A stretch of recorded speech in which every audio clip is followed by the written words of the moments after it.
Okay, good afternoon and Happy New Year. And thank you for joining me for Tune In Tuesdays, Teaching for Biliteracy, Oracy as a Precursor to Literacy. I am Denise McAuliffe, and I'll be hosting this session presented by the Center for Teaching for Biliteracy, who I will introduce shortly. We are here for you. We continue to be here for you. So you can call, you can email, and you can follow us on Twitter. I invite you to subscribe to our YouTube channel for presentation recordings, which will include this session and sessions in multiple languages to be shared with parents. And subscribe to our listserv for updates, PD offerings, and special events. You can do that by sending a blank email to subscribe-bil-esl@lists.esboces.org.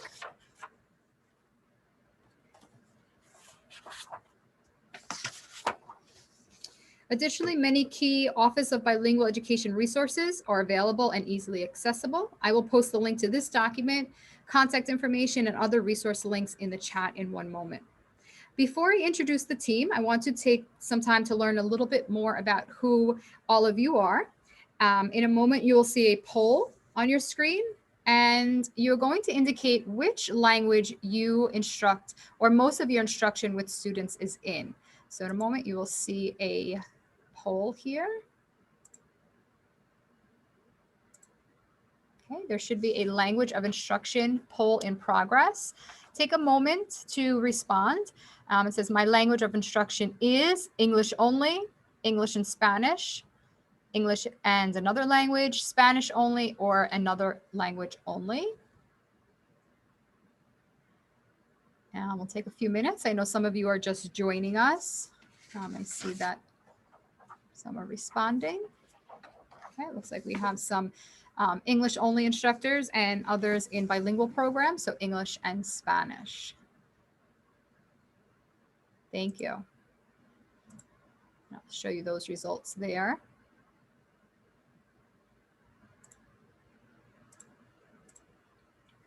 Our special guests today, Karen Beeman and Cheryl Urow, are co-authors of the text Teaching for Biliteracy, Strengthening Bridges Between Languages, and they are co-founders of the Center for Teaching for Biliteracy. The Center for Teaching for Biliteracy provides a wide range of professional development services focusing on biliteracy and dual language program development, curriculum development, and instructional strategies. The Center for Teaching for Biliteracy team is made up of a diverse group of practitioners from across the country with a variety of educational, linguistic, and cultural backgrounds. Their professional experiences include bilingual, dual language, and biliteracy instruction, administration, and curriculum development. They are immigrants and US-born, simultaneous bilinguals and sequential bilinguals, rural, suburban, and urban. Here to present with Karen and Cheryl, our Center for Teaching for Biliteracy team members, Melody Wharton, Olga Kowarski, Susan Pryor, and Andrea de Armas. So I'm going to stop sharing and turn my screen over to Cheryl, or I should say the Center for Teaching for Biliteracy. Thank you so much. I just want to take a moment and on behalf of my entire team, let you know how happy we are to be here. Now I'm of course having trouble finding out how I share my screen. There we go. We practice so much. And of course I'm having a little bit of trouble. So I do want to take this opportunity to thank you, Denise, for allowing us to present today. We're really very honored to be here at your Tune In Tuesday.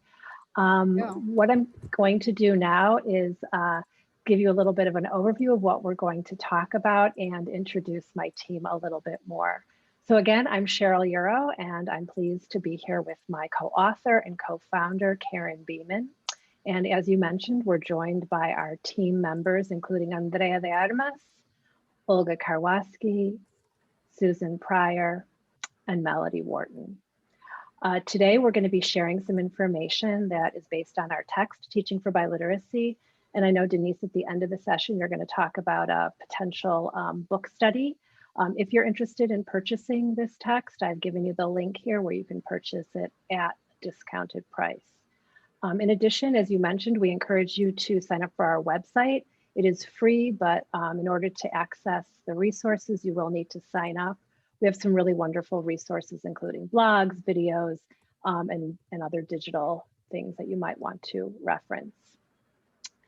So over the next hour, my team and I will share with you information about Oracy as an integral part of teaching developing bilinguals. We're going to start by looking at who our students are, but looking at them through a multilingual perspective. And then we're going to define Oracy more deeply. After that, we're going to engage in some remote or virtual learning to look at what Oracy instruction would look like in a remote or virtual environment. And then we're going to dig a little bit more deeper into those Oracy strategies and how they move our students from the concrete to the abstract. Then we'll also talk about how we plan for this Oracy development, specifically standards-based instruction. At the end of the session, we'll have some time for Q&A. So throughout the next hour, if you do have some questions, please send them in the chat, either directly to me, Cheryl Urow, or to everybody. I'll be monitoring the chat, and at the end of the session, we will respond to some of those questions. If we don't get to your question, I'm showing you a slide with all of our emails on it now.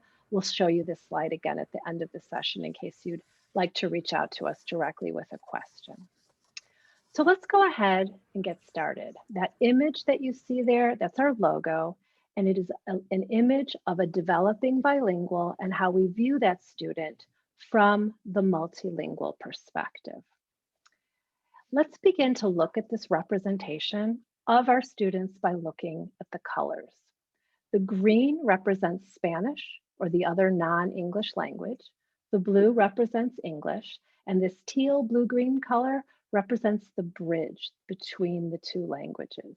And this is what our students bring to the classroom. Whether you teach in English only or English and Spanish or some other language, this is what our ELLs bring to the classroom.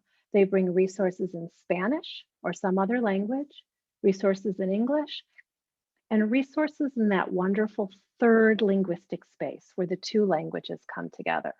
And I hope you notice that the colors are uneven. In some places they're darker, and in some places they're lighter. That reflects the dynamic bilingualism of our students, that sometimes they may prefer to use their non-English language, sometimes they may prefer to use English, and sometimes they may bring those two languages together. It's wonderfully dynamic, it's not static, and it reflects that our students are developing bilinguals. It means that we're looking at our students from a multilingual perspective. It means that we're no longer saying you're just an English speaker or just a Spanish speaker, but you have resources across and between those two languages. And this reflects a multilingual perspective.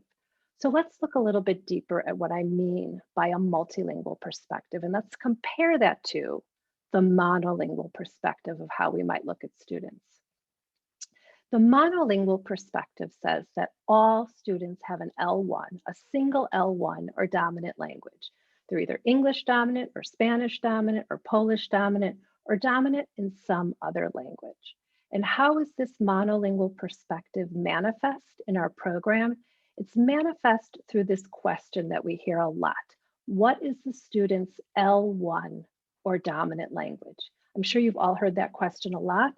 Why do we ask that question? We ask that question because there's somehow the assumption that if their dominant language is Spanish or if they are an ELL, we can then teach them as if they were a monolingual speaker of that language. If their dominant language is English or they're an English speaker, we can teach them as if they were a monolingual speaker of that language.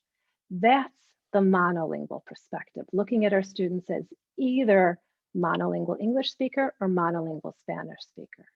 But what does the multilingual perspective say? The multilingual perspective recognizes that all students have an L1, but for many students, their L1 is bilingualism. So what does that mean? So let's take a little bit of a look at some demographics about English language learners. Demographic statistics tell us that in 2009, 75%, 3/4 of students who qualified as ELLs throughout the United States in pre-K through 5 were born here in the United States. So what does that mean? That means that they're simultaneous bilinguals who have been exposed to both English and Spanish or some other non-English language from the moment they're born. And Dr. Kathy Escamilla likes to tell the story about simultaneous bilinguals, that they really are exposed to both languages from the moment they're born. When they're born, the doctor says, congratulations, you have a daughter, hands the daughter to the parents who say, ay, que chula. Oh, how beautiful. So from the moment they're born, these ELLs are exposed to both languages. But that statistic is from 2009. In 2015, that percentage grew to 82%. So what is that telling us? That's 82% of ELLs, their first language is bilingualism. And that's probably a slightly different way of looking at who our students are. So while some students do enter our classrooms as monolingual speakers of Spanish or some other language because perhaps they're new immigrants or new arrivals to the mainland, other students, the majority of ELLs, enter our classroom as simultaneous bilinguals with linguistic resources in both of their languages. And what else do we know? We also know that as students engage in instruction in our classrooms, whether we're teaching in English only or English and Spanish or some other mixture of languages, they become developing bilinguals. They're no longer monolingual Spanish speakers or monolingual English speakers. They become developing bilinguals with resources in both languages. So the multilingual perspective helps us understand that all students have an L1.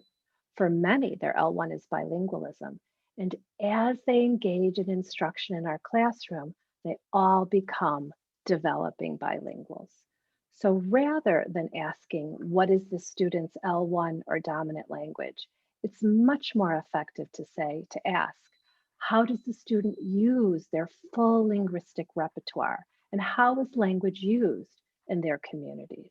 Because you all have heard this, you all know how developing bilinguals use their full linguistic repertoire. They make wonderful linguistic approximations. When they're speaking Spanish, they may say something like this: Maestra, él me puchó. Teacher, he pushed me. Using their resources from English, push, and using their resources from Spanish, their knowledge of conjugating AR verbs to create this wonderful word, puchar. And they do this when they're speaking English as well. Teacher, I'm planching. They're using their resources from English, their knowledge of ing verbs, and they're using their resources from Spanish, planchar, or to iron. And they're using these wonderful, wonderful linguistic approximations. And I do want you to notice that I'm using the linguistic term, which is linguistic approximations, rather than mistake. And while this happens orally, students also make wonderful linguistic approximations when they're writing, like this wonderful student who wrote, my grandma likes to coser suéteres for my chihuahua. What a wonderful coming together of all of this students' linguistic resources. And why do our students use language like this? Because it reflects how language is used in their community. The pizza box says, los expertos en delivery, 2 languages together. Signs on the store say something like this: Monica's bridal, is it and quince or y quince? I don't know, it depends on your linguistic repertoire. And this wonderful sign that talks about la lavanderia más grande de Elgin, parking a la izquierda, this rich bringing together of all of the linguistic resources. So the monolingual perspective looks at this bringing together of multiple linguistic resources as a deficit. It looks at it as a sign of confusion, or that students have gaps in their language development. Or we've also heard people talk about this as students being low in both languages or not having an L1. But what does the multilingual perspective say? The multilingual perspective recognizes that when students make linguistic approximations, they're using language like developing bilinguals. They're not monolinguals, they're developing bilinguals. And our instruction needs to anticipate and prepare for these linguistic approximations. So rather than asking, what is a student's L1? What is their dominant language? It's much more effective for us to ask, how does a student use their full linguistic repertoire? And what can we as teachers do to harness that full linguistic repertoire? What strategies are we using that are designed for developing bilinguals rather than being designed for monolinguals? And we know that strategies for developing bilinguals, the most effective strategies for developing bilinguals, begin with Oracy development. If you want to build strong literacy and content for developing bilinguals, start by building strong Oracy. Oracy is the precursor for literacy and content. So thank you for spending a few moments with me looking at the multilingual perspective for teaching for biliteracy. I'm going to pass this to Karen now. We'll talk more about Oracy. Karen? Thank you, Cheryl. So my section is going to focus exclusively on defining what Oracy is. And to do so, I'm going to ask you to please lift 4 fingers. Each finger is going to represent a language domain. The first 2 fingers represent Oracy, listening and speaking. The second 2 fingers represent literacy, reading and writing. And as Cheryl has already established, we strongly believe that if you want to have strong literacy and content, you start by building strong Oracy, because Oracy really is the precursor for both literacy and content. So what exactly is Oracy? One way to think of Oracy is that it is the academic listening and speaking students need to have success with literacy, which we define as reading, writing, and word study. The book Biliteracy from the Start by Escamilla et al. Defines Oracy as the development of oral skills in formal education, and that Oracy is very important for communication. It also represents talking to learn, as well as students expressing their reading and writing comprehension.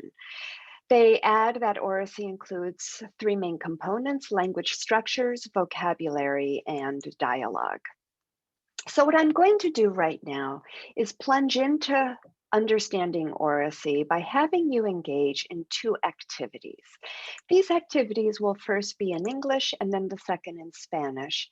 And the purpose is for you to feel what it's like to be a student who has not developed Oracy and background knowledge prior to literacy and content. So let's start by having you read this text to yourselves.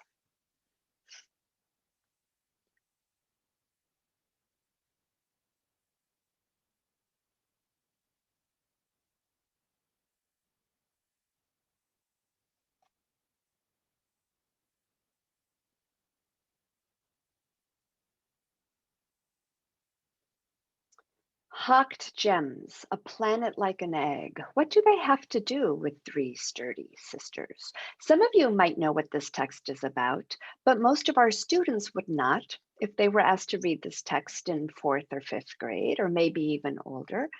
Let's see how Oracy building would help with reading comprehension. So if you're watching me, I want you to follow along and do these actions with me. There was a time when people thought the planet looked like a table, but there were many who insisted it looked more like an egg. This explorer wanted to explore this egg-shaped planet, but did not have enough financing or money. So the King of Spain gave him some gems, which he hawked or sold in order to get the financing to buy 3 sturdy sisters. He took those 3 sturdy sisters on a long voyage, and there were many doubters, but he kept forging along until he found success. Winged creatures appeared, signifying the sturdy sisters had found land once again. So now look at this text with the Oracy and background knowledge I just built with you using total physical response and visuals, and your comprehension is much, much higher. Let me move into my second example. It is going to be in Spanish, and the reason is I want to illustrate that Spanish speakers in Spanish also need us to build their Oracy and background knowledge. I'm going to read this first, and then together we're going to answer the questions. El patojo estaba a punto de comprar un chuco cuando se aparece su prima, que es muy chute. En ese momento cambió de opinión y decidió no comprar el chuco. Mejor compro el whisky y el perulero para el pepián, se dijo. Vamos a ver, manos bajo la quijada. ¿Cuántas sílabas tiene chuco? Chuco, 2. ¿Y chute? Chute, 2. Muy bien. ¿Por qué no se compró el chuco? Ah, pues porque la prima es muy chute y se apareció por ahí. Muy bien, todos tienen un 10. Dibuja al patojo, el chuco y la prima chute. Y de repente no van a saber qué dibujar con el texto del chuco. So I read the text, we did foundational skills, we did a little bit of reading, and then I said, draw what I just read to you. And unless you're from Guatemala, you really don't know what you read, because this was language that was very specific to a particular geographic area. And I did not develop your oracy.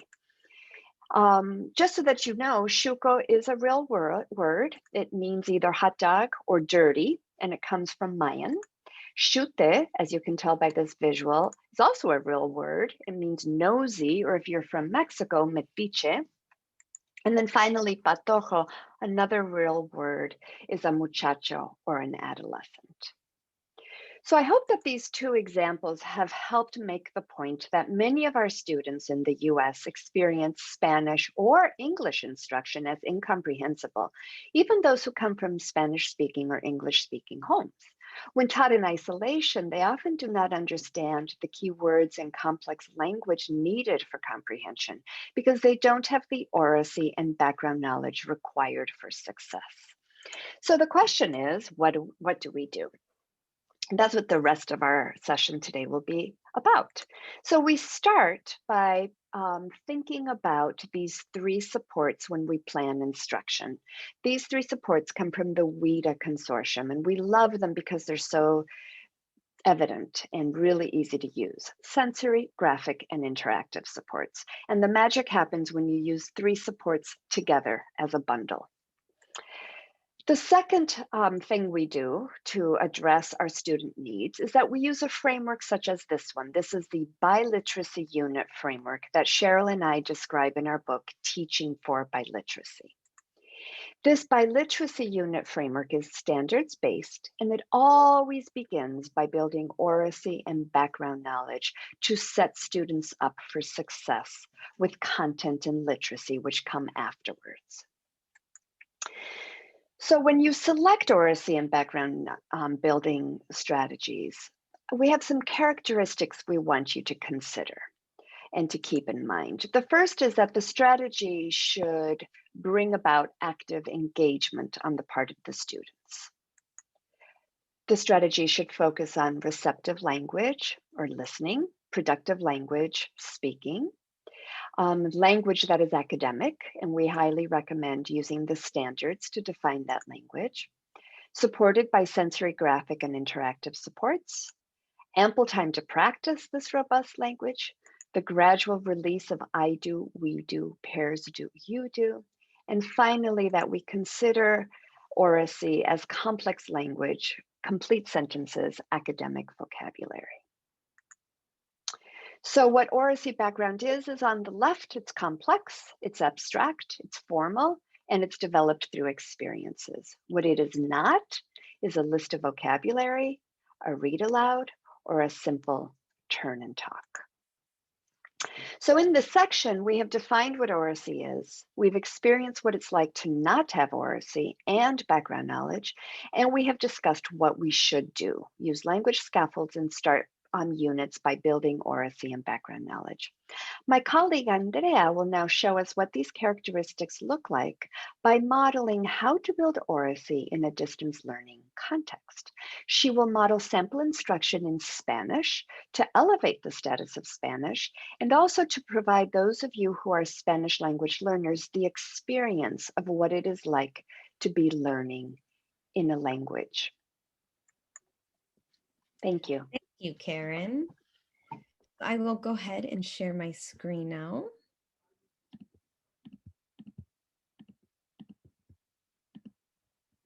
Okay. So as Karen mentioned, we are going to engage in sample oracy instruction. So Karen did show this sample framework, and as it shows at the top, I will begin with standards. So I have my standards here that include my content and my literacy, which in this case is the Common Core and NGSS. So now I will mark the language of instruction. And in this case, since I am going to be instructing in Spanish, I will have my green beads because green is Spanish and I'm marking the expectation for my students and for myself. Okay, hola, ¿cómo están? Hoy vamos a observar. También vamos a pensar y vamos a hablar. ¿Listos? Ok. A ver, aquí tenemos micrófono encendido, por favor, estudiantes. Ok. Todos, yo observo. Yo observo. Excelente. Aquí tenemos el lado verde con el número 1. Y número 2 es el lado morado. Verde, morado. ¿Listos? A ver. Yo observo. Vamos a pensar. Yo observo. A ver. Olga, ¿me puedes decir lo que tú estás observando? Yo observo unas nubes blancas. Excelente, me encanta. Entonces, para la primera, yo voy a poner esta imagen en el lado verde. Ok, ¿listos? Vamos a continuar. ¡Ah! Todos, yo observo. Excelente. A ver, Karen, ¿me puedes decir lo que tú observas? Yo observo puntitos blancos y mucha oscuridad. Wow, excelente. Aquí puntitos blancos y oscuridad. ¿Dónde va a ir esta imagen? ¿Lado 1 o 2? Vamos a ver. 2. Fabuloso. A ver aquí. Todos, yo observo. A pensar. Susan, ¿me puedes decir lo que tú observas? Yo observo estrellas. ¡Fabuloso! A ver, ¿lado 1 o lado 2? Vamos a pensar. Lado 2. Excelente. A ver, el que sigue. A ver, todos. Yo observo. A ver, Cheryl, ¿me puedes decir lo que tú observas aquí? Yo observo muchas buildings. ¡Oh, fabuloso! Cheryl nos dio una palabra en inglés. Cheryl dijo buildings. ¿Le podemos ayudar a Cheryl? A ver, Melody, ¿tú sabes cómo se dice buildings en español? Creo que se llaman edificios. Fabuloso, edificios. A ver, Cheryl, ¿quieres practicar conmigo? Yo observo Edificios. Excelente. Ahora, ¿lado 1 o lado 2? Vamos a ver. Excelente. A ver, aquí. Yo observo. ¿Qué puede ser? A ver, Olga, ¿qué observas aquí? Yo observo el sol. Fabuloso. A ver, el sol nos da mucha luz. A ver, ¿lado 1 o lado 2? Excelente, veo muchos dedos. 1, correcto. Y el último, a ver, todos. Yo observo. ¿Qué puede ser? Susan, ¿qué puede ser esta imagen? Yo observo más estrellas. Excelente, los puntitos son estrellas. Fabuloso. A ver, ¿lado 1 o lado 2? Fabuloso. Entonces, en el lado 1 tenemos unas imágenes, en el lado 2 tenemos otros. Vamos a pensar, ¿qué puede ser? A ver, ¿qué observamos en lado 1? Vamos a pensar. A ver, vamos a ver. Karen, ¿qué piensas que está en lado 1? Pues todo está de día. Excelente, todo está de día. Perfecto. A ver, vamos a ver, Melody. ¿Qué piensas que está en el lado 2? En el lado 2 es oscuro y no hay nubes. Perfecto, se ve oscuridad y no hay nubes. Fabuloso. Y cuando está oscuro, le decimos noche. A ver, ¿listos? Lado 1 va a ser día y lado 2, noche. A ver, vamos a mirar aquí. Vamos a hacer esto. Este es el sol. Cuando el sol amanece, es día. Y aquí, mira, tenemos el sol amanece. A ver, todos.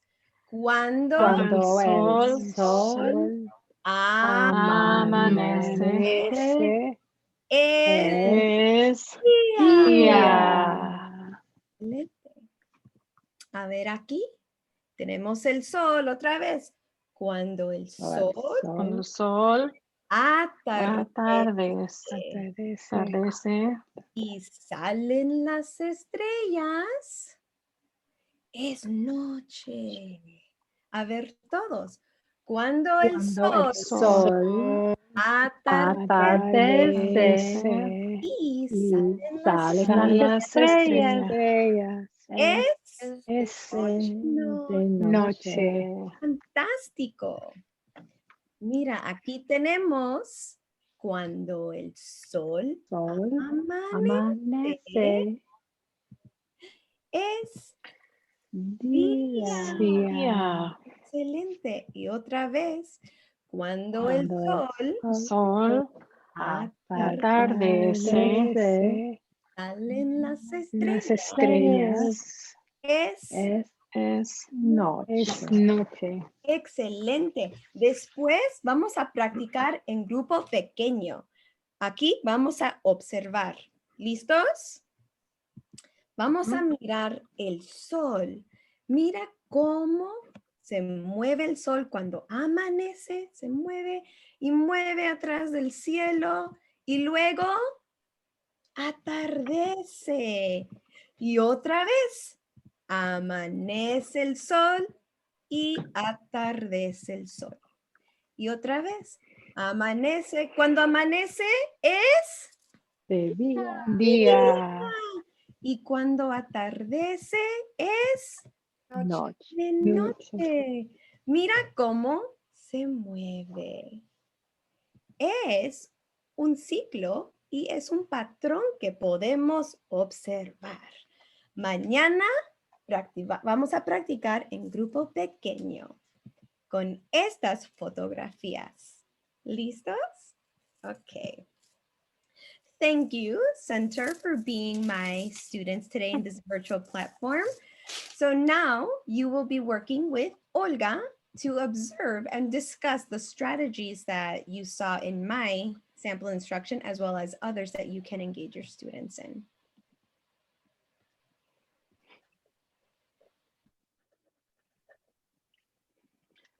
Thank you, Andrea.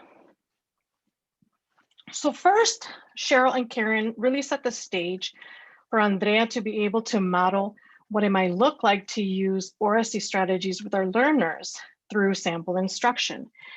And now what we will do is actually debrief some of the strategies that Andrea used in the sample instruction in order to take a closer look at them.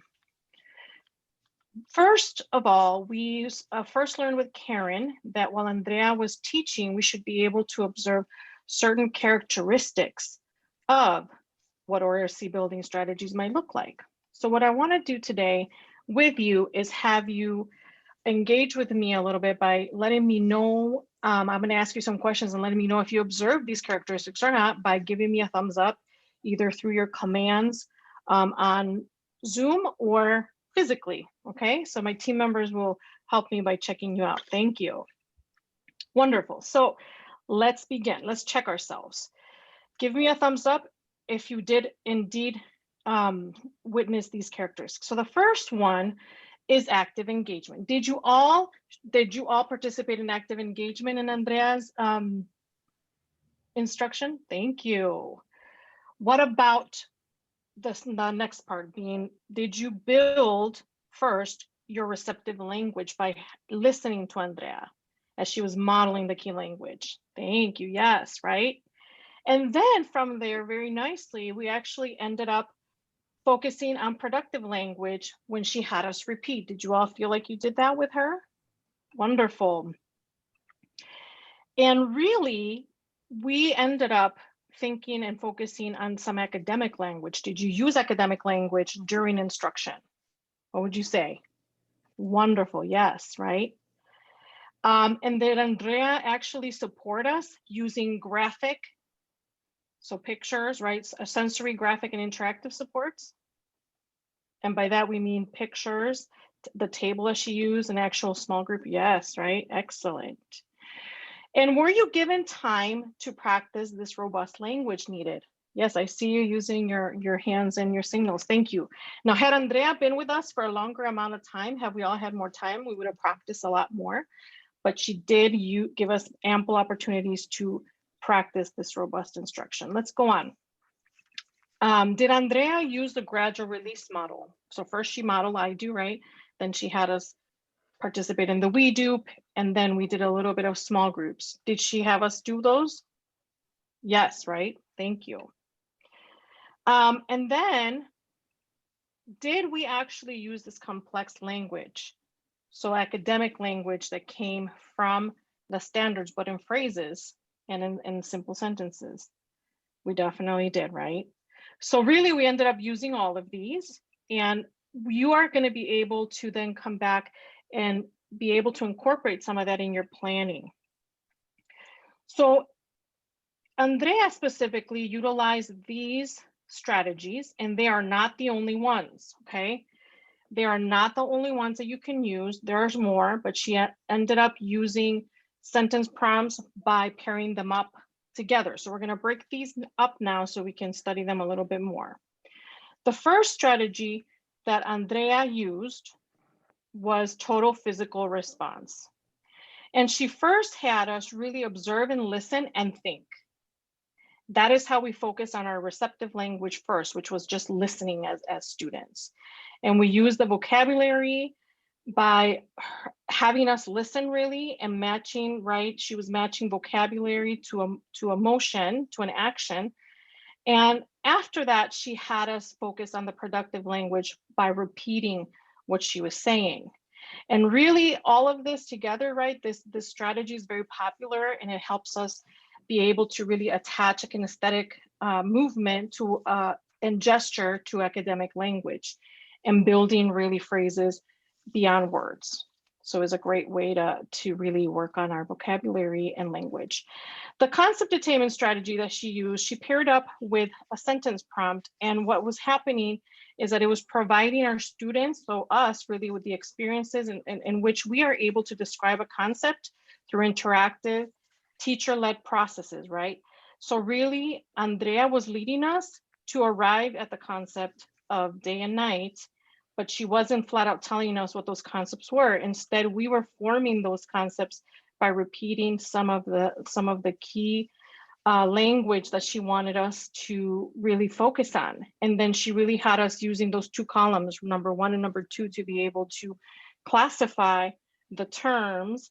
And she was truly supporting us here with the strategy, with the visuals, the tables, right? And also working together in groups. And we already referred to this, but she really utilized the phrase yo observo, the sentence prompt, to help structure that student interaction that is so valuable and needed. And sentence prompts really provide our students with opportunities to practice speaking, and later these very sentence prompts can help our students write and complete sentences because we're using phrases and we're attaching that academic language to it. And we encourage the use of sentence prompts because it elevates the status of the language spoken and really provides for our students a robust model of how to put our sentences together. Now, Andrea mentioned during her sample instruction that Oracy instruction is characterized by strategies and also by bundling the 3 types of language development supports. Again, these are the sensory supports, graphic supports, and interactive supports. And our students really need all 3 of them paired with a strategy. So really what we need to think about is what was Andrea working with? And she utilized pictures and photographs, right? She also utilized the table for her concept attainment with the 2 columns. And she definitely had us work as a whole group, but also as small groups. And then she said that in the next days, we would have practice and even partnerships and by ourselves. So our students will always be supported in order to continue to build those experiences together. And what is very crucial is that our students always have the opportunity to practice all 4 language domains, right? Speaking, listening, reading, and writing, as Karen also mentioned earlier, in a variety of configurations. So we really want to think about the best partnerships and pairings that our students might need when they are building a new concept and working in a unit. Andrea also utilized the framework that we call the Biliteracy Unit Framework, or the BOOF. And you can read more about the strategies for building Oracy and background knowledge in the text Teaching for Biliteracy in Chapter 6. And later on, my teammates will share where more you can find links for this resource. We also have on our website, under the tab Resources, a whole instructional strategies glossary where you can read even more information about the strategies that you might want to use when you are planning for biliteracy development. So to review, Andrea today used the following strategies. They are not the only ones, but you had an opportunity to be able to participate in them, and we encourage you to look in a little bit deeper into these when you are planning.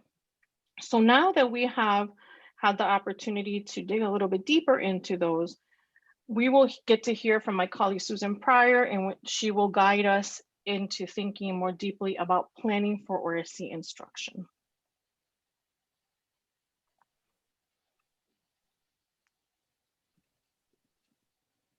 Thank you, Olga.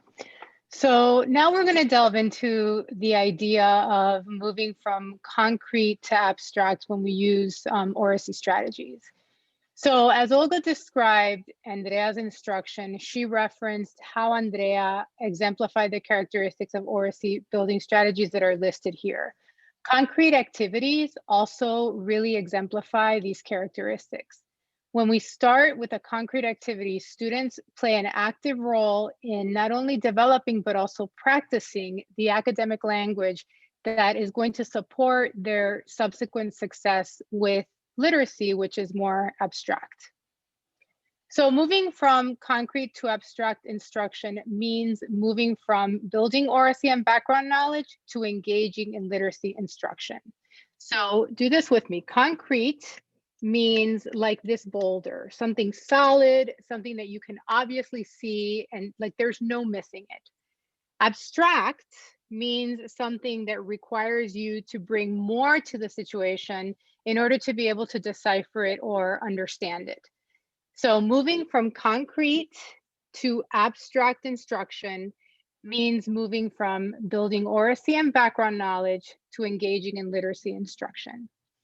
This meets the developmental needs and the linguistic needs of young children. And moving from concrete to abstract promotes active engagement, not just with the language that students need to develop, but also with the concepts and the content that is being studied. Moving from concrete to abstract also means moving from speaking and listening to reading and writing. So speaking and listening are more concrete because they are more contextualized. Or speaking and listening happen during an experience, or they tend to be supported with objects or photos. It's useful to document concrete experiences during which speaking and listening are happening by taking photos, with keeping artifacts or objects from the experience, and then use this documentation to scaffold or launch the literacy activities or instruction that will come later during the unit. You just saw Andrea do sample instruction about patterns that can be observed in the sky, and the oracy that she developed during that instruction, along with the experiences that students may have with observing the day and night sky and recording what they see, serve as anchors for literacy instruction that might use books like the ones that are pictured here. As Olga also mentioned, when we plan for instruction to build oracy and background knowledge, we incorporate these sensory, graphic, and interactive supports. So these supports are language supports, and they can also function as tools to help students build background knowledge in preparation for the more abstract activities of reading and writing. The use of realia or real life objects during these experiences is the most ideal, especially for the youngest of children. But if that's not possible, as is the case with the virtual schooling environment that we currently have, things like photos or virtual visits to museums, or even observing scientific phenomena with videos online can also work. So the sensory supports here offer the most concrete options, but I think it's important just to reiterate that ultimately it's the bundling of the three types of supports that gets us to get the most out of them.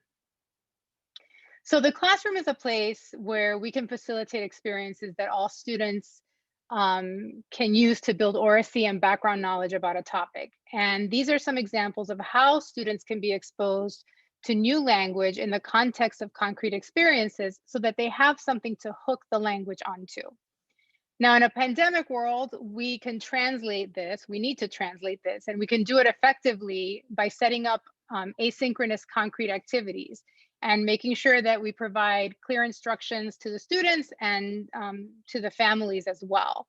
So students can have these experiences. For example, Andrea's instruction may be followed by an asynchronous activity where students are doing observations of the day and night sky and recording it in their science journal.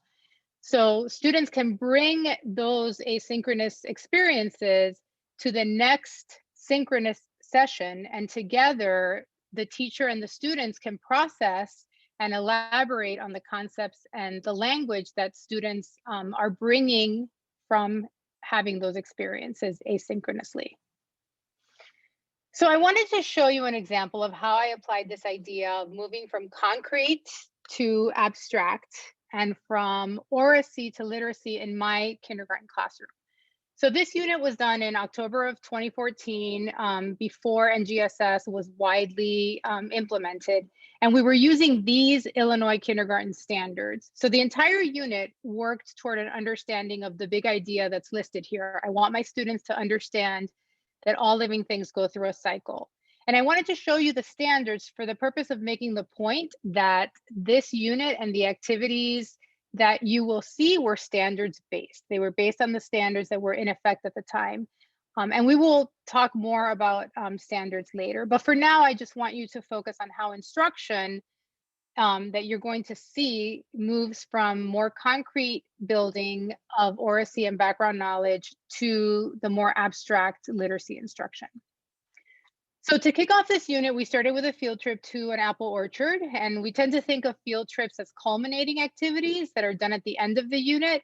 But field trips actually are one of the most authentic and contextualized experiences that we can provide for students when we're trying to go from concrete to abstract and when we're trying to build shared background knowledge. So if we're using that as a paradigm for our planning, then it makes sense to do the field trip first at the beginning of the unit, which is a little counterintuitive from what we're used to. But if you do it at the beginning, you can use the experience when you go back to the classroom as a basis for everything that you do. And taking lots of photographs is key because they become tools that you can use as you move from the concrete activity into the more abstract reading and writing instruction.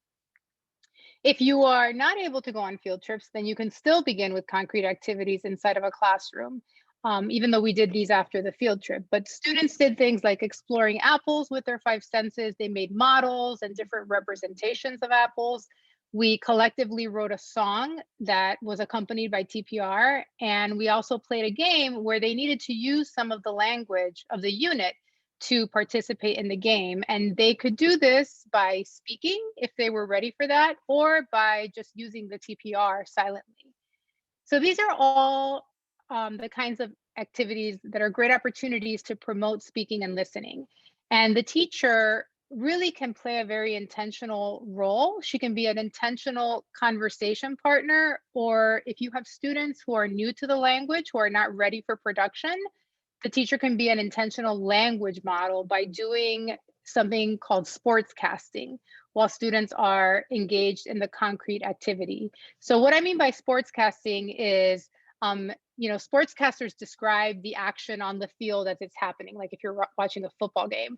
And in a similar way, the teacher can narrate what the students are doing, providing the language to promote the students' receptive language development. And this is also a place where TPR can be introduced or it can be practiced in a very concrete and contextualized way. So let's move on to literacy. At the time of this unit, we had transitioned to using the Common Core, and these are the writing standards that we were focusing on. What I'm going to show you next actually addresses the standard that's highlighted in red. So at this point in the unit, we can begin to move into the more abstract activities of reading and writing because we have had several concrete experiences and several opportunities to develop receptive and expressive language related to the topic. So this picture shows a shared writing that we did to record the details of the field trip experience. And you can see how I used the photos from the field trip to make this shared writing experience very explicitly linked to the concrete experience. So students later did some independent writing, which this is kindergarten, and at this time of the year is primarily drawing and dictating. But they did some independent writing where they recorded the details that they remembered from the shared experience of the field trip. So this shared writing activity actually served as a mentor for the process of recalling and then recording a shared experience that students used later to do their own independent work. At the time of this unit, again, we had transitioned to Common Core. These are the reading standards. And what I'm going to show you next about reading addresses the standard that's highlighted in red. So this is a story that we read. It's a literary text, and we read it during the unit to work on the standard of retelling. We didn't only read the story one time. We read it, we dramatized it as a whole group several times. We used props. And then students also had the opportunity to dramatize it independently during centers. All of these experiences contributed to students' ability to understand the story and then be able to retell it and meet the standard. So when we use books for reading that are related to the topic of the unit, it capitalizes on the oral language and the background knowledge that was developed during concrete experiences and during content instruction. And it really allows us to leverage all the content knowledge and the language in order to develop the skills that students need to become good readers. These are some of the foundational skill standards that we were focusing on. And what I'm going to show you next is going to address specifically the standards highlighted in red. And here you can see these charts that show how we incorporate word work. So this is where phonics instruction comes in. These specific charts are related to work on the reading foundational skills of segmenting and blending syllabus and reading syllabus, which are important skills for learning to read in Spanish.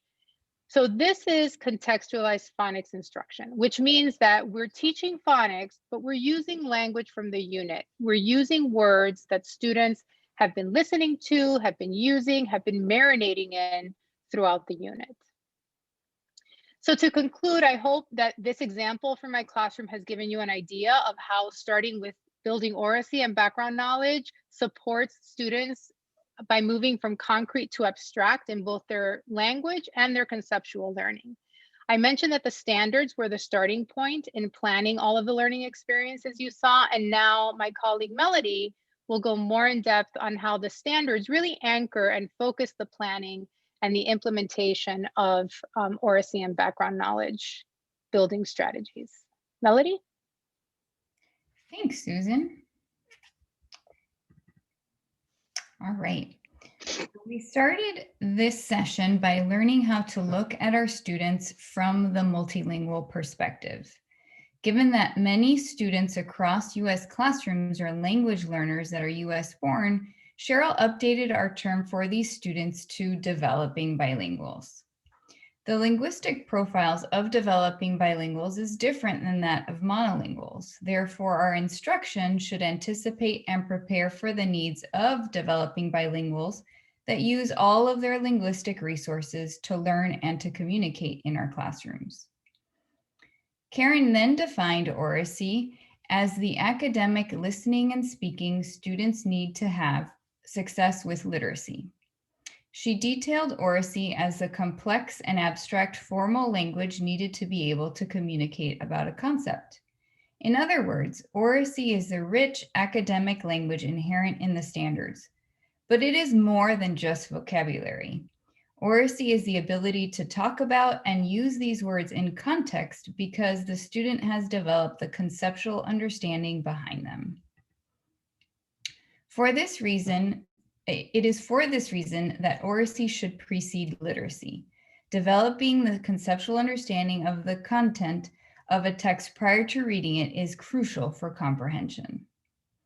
In our third section, Andrea showed us what building oracy and background knowledge in anticipation of literacy looked like.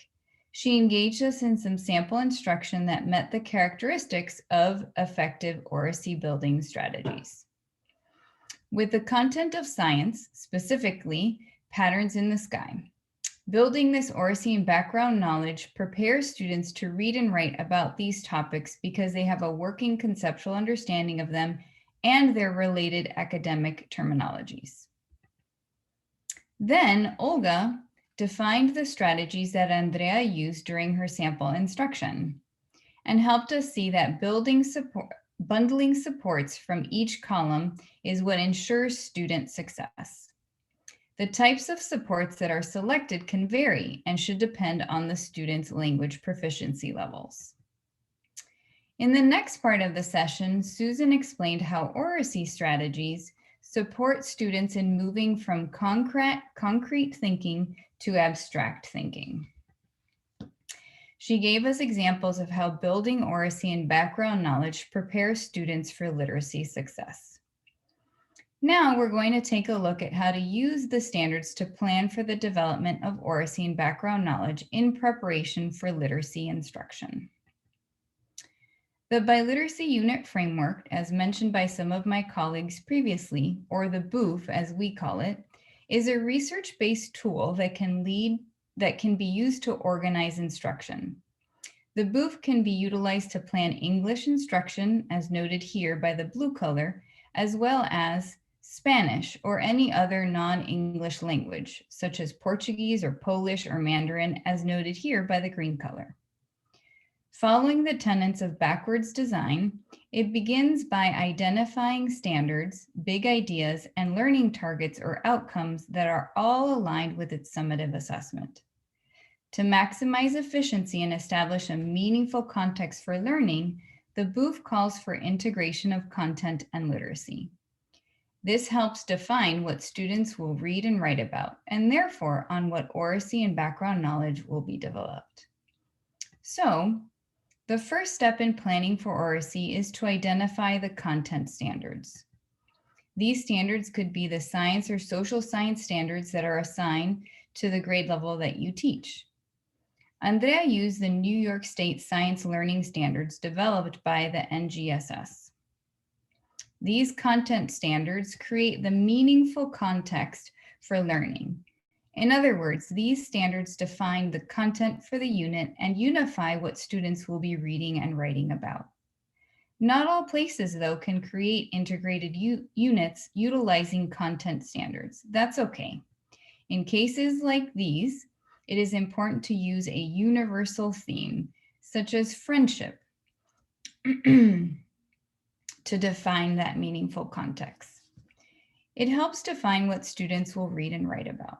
Similar to selecting content, the focus for reading and writing also comes from standards such as the Common Core State Standards or the TEKS or your state adopted literacy standards.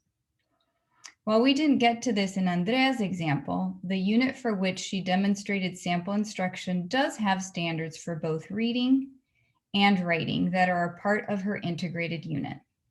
The Oracy instruction she modeled would continue to build throughout the unit to support students with the understanding and application of these standards as well. Selecting standards in this manner helps focus our time, especially now when we have such limited time with students. From these standards, the content, reading, and writing standards, it is possible to develop big ideas and outcomes that are sequenced from most concrete, like Susan talked about, to most abstract. Let's see what this might look like. In Andrea's case, she unpacked the science standards first to be clear about what she was teaching. We begin by articulating big ideas or enduring understandings from the standards. Then we articulate examples. These serve to contextualize and illustrate the big ideas. These examples are used to get students to the conceptual understanding articulated in the big idea. While I'm only going to show the content big idea, the unit also includes a literacy big idea developed from the literacy standards of the unit. Standards are also unpacked to identify outcomes. Outcomes are derived from standards and are measurable and observable, like these. The outcomes are sequenced from most concrete to most abstract. In the unit on our website, you can see how we did this for the reading and writing standards as well. This initial work, identifying the content standards or the universal theme and the reading and writing standards, defines what we build Oracy and background knowledge on.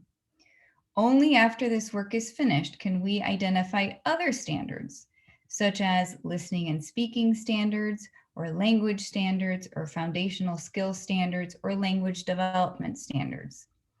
But the selection of these standards or the resources needs to be strategic.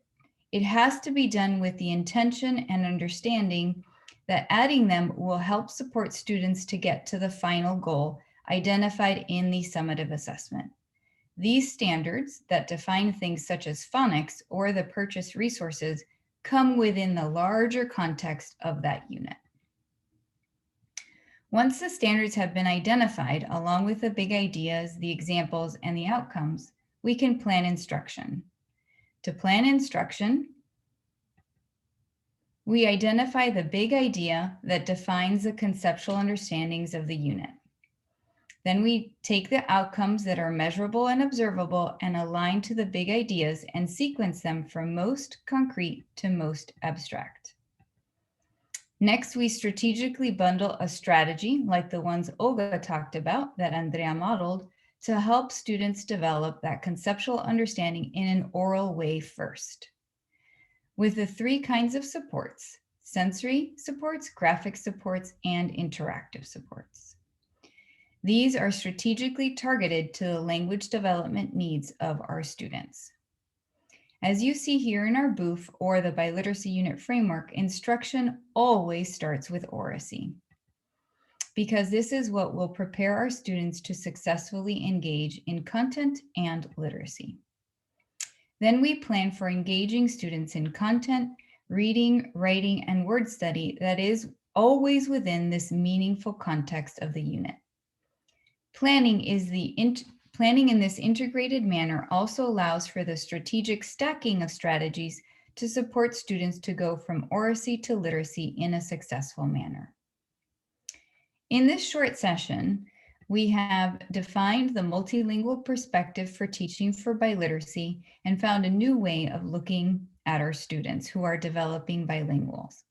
We have defined oracy, engaged in sample oracy instruction, debriefed some oracy strategies which are further defined on our website and in our book, talked about the importance of moving from concrete to abstract activities, and talked about how to plan for oracy using standards. Much of the content we have shared with you today can be found in the Teaching for Biliteracy book. You can also access additional resources online or on our website. Like Cheryl said, it's all free, but it does require you to establish a username and password, which will only take a few minutes. On our website provides many videos with sample instruction in Spanish and English, in which you can see further examples of oracy development. If you're interested in reading more about oracy, check out our blogs. In her blog, Beginning with Biliteracy, Susan has a 3-part series on using concrete experiences in kindergarten to build oracy. In the blog titled Shifting Toward a Multilingual View of Biliteracy, you can also find 2 posts that detail why, when, and how to plan for building oracy and background knowledge for the upper grades, for those of you who are in the upper grades and also in secondary. Under our Booths tab, you can find some sample booths, which are such as the one that Andrea engaged you in for a variety of grade levels. Should you be interested in learning more about any of the topics we explored today, you can also look at some of our professional development offerings on our Events tab. If you have additional questions, please reach out to us. We are happy to set up a time with you to talk further about what we presented today. Now I will turn it over to Cheryl for questions. Cheryl?